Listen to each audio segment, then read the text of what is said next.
இப்ப நம்ம உழைப்புல இருந்து வெளியேறிட்டோமா? இப்ப வேளாண்மைக்கு ஆள் இல்ல, நம்ம சோம்பி உட்கார்ந்துட்டோம். இப்போ இந்த உழைப்பின் தேவை அப்படி இருக்கும்போது, இதுக்கு ஆள் தேவைப்படும் போது வெற்றிடத்தை காற்று நிரப்பும் என்கிறான் மாசேத்தும். இந்த வெற்றிடத்தை நீ வெளியேறினாய், வேறவன் நிரப்புறான். அந்த வேறவன் யாரு? இதர்மே ஷாத்மே ஹிந்திமே அவர் லாங்குவேஜ்மே அவன்.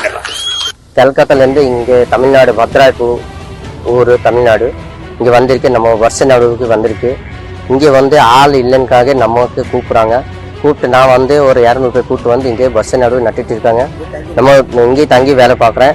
அது போக நான் வந்து நடுவு வந்து பாருங்க நட்டுக்கு இருக்கும், கொப்பு கொழுப்பாதுங்க. இதில் நல்ல மேனி கிடைக்கும். வருஷ நடுவுக்கு வந்து மருந்து அடிக்கிறது தேவையில்லை, கொஞ்சம் செலவு கம்மியாகும், நல்ல சம்பளம் நம்மளுக்கு கிடைக்குது. நம்மளுக்கு வந்து இங்கே தமிழ்நாட்டில் வந்து ஆள் இல்லைன்னுக்காக நான் வந்து நட்டி கொடுக்குறேன்.